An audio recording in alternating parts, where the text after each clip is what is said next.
आप जब फोन में देख रहे होंगे, लेकिन क्या आपने उसकी बैटरी लेवल पे ध्यान दिया? कहीं डाउन तो नहीं हो रही है तो जल्दी से चार्ज लगा लो, वरना मेरा वीडियो मिस कर दोगे। तो जैसे आप अपने फोन को चार्ज करके उसको एनर्जी प्रोवाइड की, वैसे आपने कभी सोचा आपकी खुद की बॉडी में तो बहुत सारे सेल से मिलकर बनी है, राइट? तो आप उसको एनर्जी कैसे देते हैं?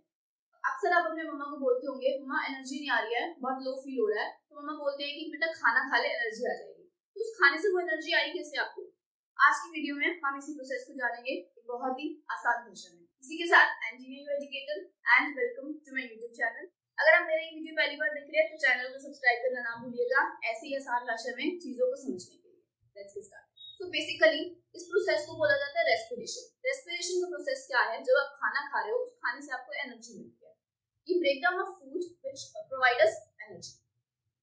लेकिन रेस्पिरेशन और ब्रीदिंग दो चीजें होती है, इन दोनों में डिफरेंस, पहले आगे बढ़ने से पहले इन दोनों का डिफरेंस जानते हैं। ब्रीदिंग क्या है? अब ये जो मैं कर रही हूँ ये क्या है? ब्रीदिंग, सांस को अंदर लेना और सांस को बाहर छोड़ना। योगी ब्रीदिंग जो कि एक फिजिकल प्रोसेस है जिसमें मेरा रेस्पिरेटरी सिस्टम इन्वॉल्व है, नोज, लंग्स, ये सब चीजें इन्वॉल्व है। लेकिन रेस्पिरेशन क्या है?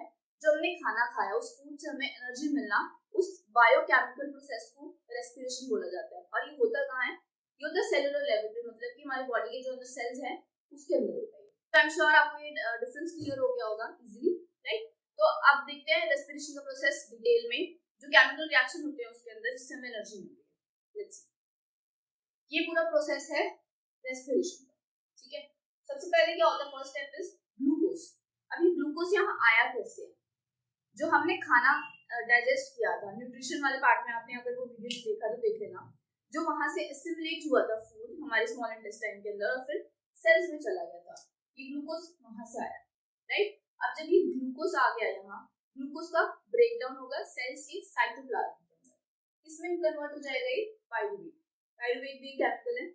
ग्लूकोज 6 कार्बन का कंपाउंड है, इसका ब्रेकडाउन हो जाता है, ये टूट जाता है पाइरूवेट के अंदर।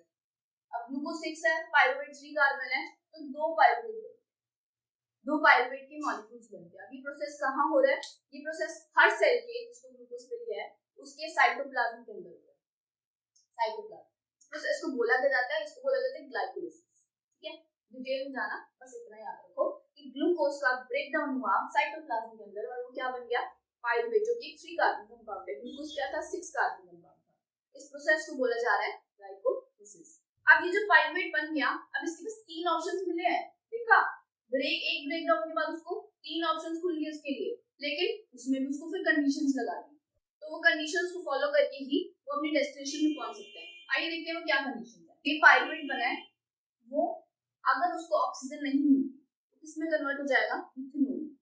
Ethanol alcohol, right? प्लस में कार्बन डाइऑक्साइड प्लस एनर्जी, ठीक है? ये कब हो रहा है? एब्सेंस ऑफ ऑक्सीजन में, जब पाइरूवेट को ऑक्सीजन नहीं मिल रही है, या फिर ऐसा कह सकते हो आप सेल को ऑक्सीजन नहीं मिल रही है, राइट? ये कहाँ हो रहा है? साइटोप्लाज्म में। किसके? हमारी बॉडी के नहीं, यीस्ट के।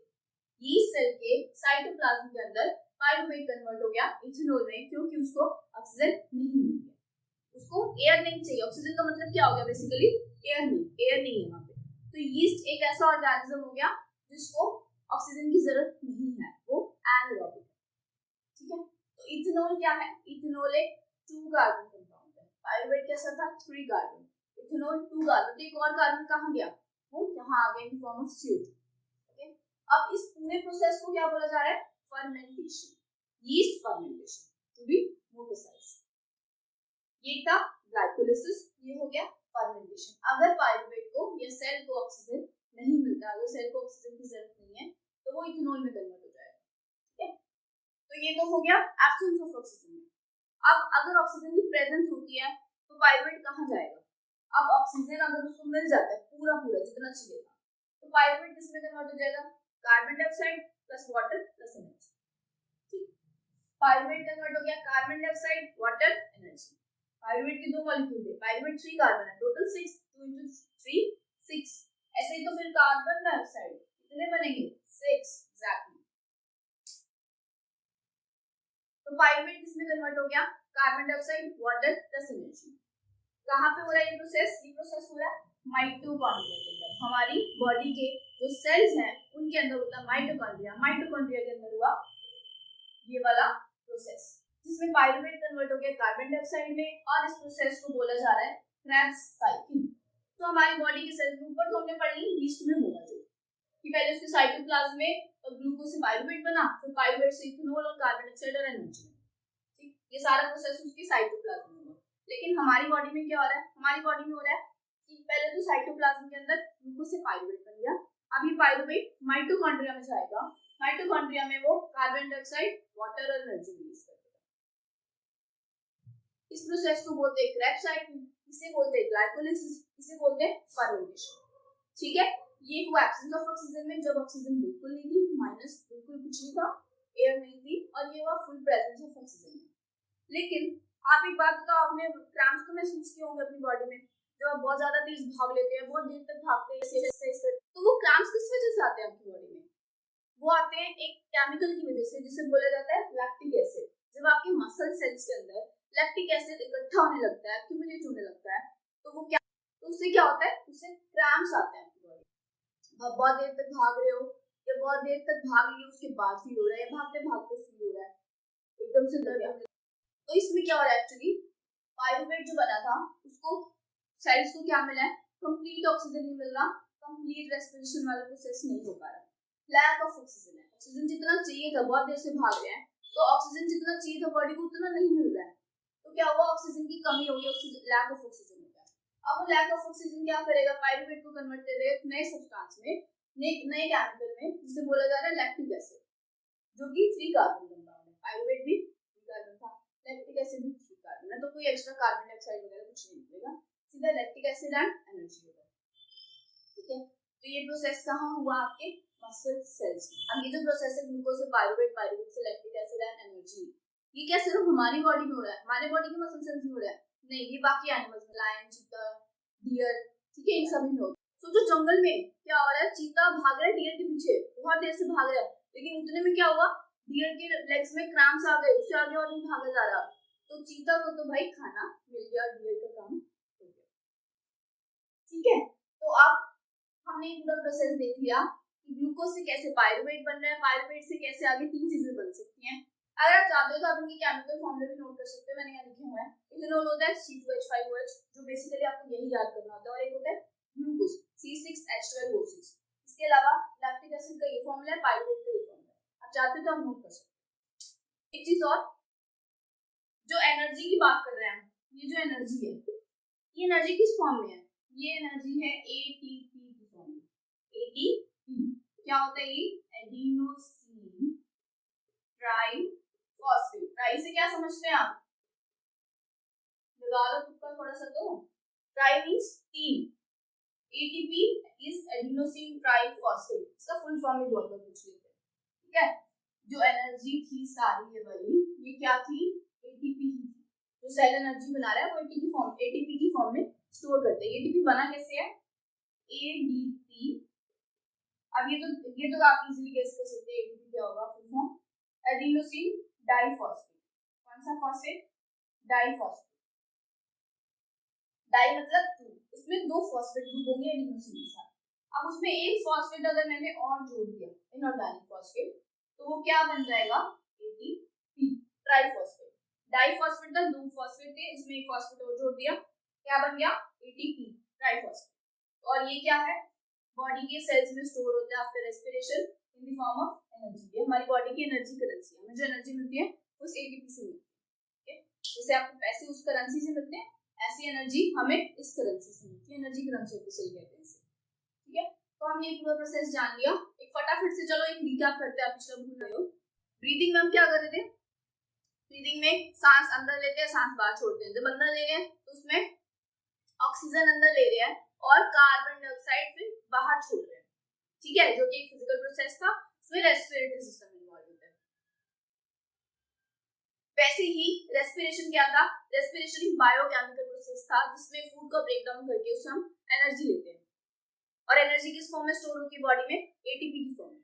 ठीक है, this is all about the breathing and respiration. ठीक, अब रेस्पिरेशन क्या हुआ? रेस्पिरेशन में जान लिया कि फूड का ब्रेक डाउन होगा, उससे हमें एनर्जी मिलेगी। अब वो फूड वहां आया कैसे था? वो फूड ग्लूकोज की फॉर्म में सेल्स के पास, सभी सेल्स के पास कैसे पहुंचा?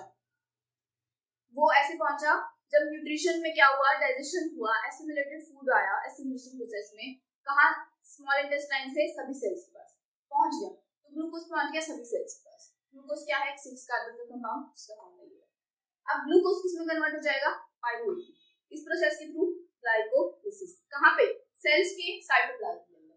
पाइरुवेट 3 कार्बन कंपाउंड है, तो 2 मॉलिक्यूल पाइरुवेट के बन जाएंगे। अब पाइरुवेट को 3 ऑप्शंस मिल गए, 3 जगह जा सकता है, लेकिन हर जगह जाने के लिए उसको एक पाइरुवेट हमने देख लिया किसमें कन्वर्ट हो गया, इथेनॉल में, in the absence of oxygen. ये कहाँ हो रहा है, यीस्ट के साइटोप्लाज्म में। इस प्रोसेस को बोला जा रहा है fermentation, carbon dioxide energy as a byproduct produce.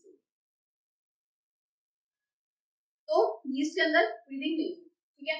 Second वो कहता है मेरे को तो पूरा ऑक्सीजन चाहिए भाई, मैं ऐसे कॉम्प्रोमाइज करूंगा, तो कहता है ठीक है तुम सिर्फ कार्बन डाइऑक्साइड ले सकते हो, तुम कार्बन डाइऑक्साइड में कन्वर्ट हो जाओ, प्लस में वाटर एनर्जी रिलीज कर देना, और तुम्हें क्या होगा, पूरा ऑक्सीजन मिलेगा, ठीक है। तो प्रेजेंस ऑफ ऑक्सीजन में पाइरुवेट कन्वर्ट हो गया carbon dioxide, water plus energy में। ये प्रोसेस कहाँ हो रहा है, हमारे सेल्स के माइटोकॉन्ड्रिया के अंदर हो रहा है, इसे बोलते क्या है, ड्राइव साइकिल, ठीक, ये हो गया। लेकिन वो क्या लेकिन इन केस क्या हुआ, उसको ऑक्सीजन तो मिली लेकिन कम मिली, लैक ऑफ ऑक्सीजन हुआ, तो पाइरुवेट कन्वर्ट हो गया लैक्टिक एसिड के अंदर, जो कि 3 कार्बन कंपाउंड है, प्लस एनर्जी रिलीज, ठीक है। ये कहाँ हो रहा है, हमारे मसल सेल्स के अंदर। लैक्टिक एसिड एक्यूमुलेट हो जाएगा, एक्यूमुलेट होने से क्रैम्प्स, बॉडी क्रैम्प्स, बॉडी में क्रैम्प्स आ जाते हैं, ठीक है। और ये जो एनर्जी थी तीनों जो रिलीज हो रही थी, ये एटीपी की फॉर्म में स्टोर हो रही थी, बन कैसे रही थी, इस प्रोसेस में एडीपी के साथ एक फॉस्फेट मिलके एटीपी ट्राइफॉस्फेट, एडेनोसिन ट्राइफॉस्फेट बन जाता है। ये एनर्जी करेंसी होती है सेल की, इस फॉर्म में एनर्जी स्टोर हो जाती है रेस्पिरेशन के बाद हर एक सेल में। लेकिन एक चीज और, ये जो एनर्जी मिल रही है ये कैसी है, ये सबसे ज्यादा होगी, 38 एटीपी मिलेंगे इसमें, और इनमें कितने कितने मिलते हैं, 2 एटीपी। अब उसको कंपनसेट करना पड़ेगा, प्रेजेंस अगर वो प्रेजेंस ऑफ ऑक्सीजन का वेट करता तो पूरा कन्वर्ट होता है, एनर्जी भी ज्यादा मिलती, ठीक है, जैसे हमारी बॉडी में होता है। लेकिन यीस्ट में या मसल सेल्स में क्या हुआ, एनर्जी कम मिली, क्योंकि उसने या तो वेट नहीं किया, एब्सेंस ऑफ ऑक्सीजन हो गया, या फिर कम मिला, उसको थोड़ा सा वेट किया उसने, ठीक है। फिर हमने कुछ केमिकल फॉर्मूलेस देख लिए उनके, इथेनॉल, पाइरुवेट, लैक्टिक एसिड, इस सब से आप आई एम श्योर तक आपने ये तो पता लगा ही लिया होगा कि रेस्पिरेशन फोटोसिंथेसिस का बिल्कुल उल्टा है। फोटोसिंथेसिस में क्या हो रहा था, हम कार्बन डाइऑक्साइड और वाटर का यूज करके क्या बना रहे थे, ग्लूकोज प्लस ऑक्सीजन। लेकिन यहाँ रेस्पिरेशन में क्या हो रहा है, ग्लूकोज प्लस का ऑक्सीजन क्या बना रहा है, carbon dioxide, water and energy. तो फोटोसिंथेसिस और रेस्पिरेशन बिल्कुल ऑपोजिट। अगर आपको जानना है कि यीस्ट और ये डिफरेंस क्यों आ रहा है, क्यों यीस्ट की बॉडी को ऑक्सीजन की रिक्वायरमेंट नहीं है, तो उसको जानने के लिए नेक्स्ट पार्ट देखिए। Thanks for watching this video.